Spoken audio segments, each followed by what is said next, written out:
ప్రతి క్రైస్తవుడిలో ఉండాల్సిన ఆత్మఫలములో చెప్పబడిన 4వ లక్షణమైన దీర్ఘశాంతం గూర్చి అధ్యయనం చేద్దాం.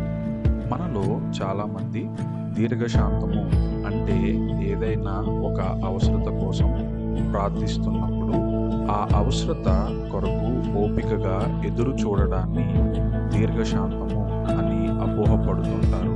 కానీ ఆత్మఫలములో చెప్పబడిన దీర్ఘశాంతము కోసం ప్రస్తావించినప్పుడు గ్రీకు భాషలో మక్రాథ్మియా అనే పదాన్ని ఉపయోగించారు.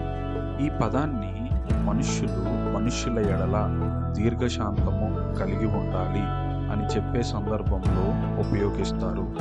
అయితే ఈ వాక్యాన్ని వింటున్న నీవు ప్రతి చిన్న విషయాలకు నీతో ఉన్నవారి ఎడల విసుగు చెందుతున్నావేమో, కోప్పడుతున్నావేమో, లేదంటే నీకున్న ఓపిక తగ్గిపోయిందేమో.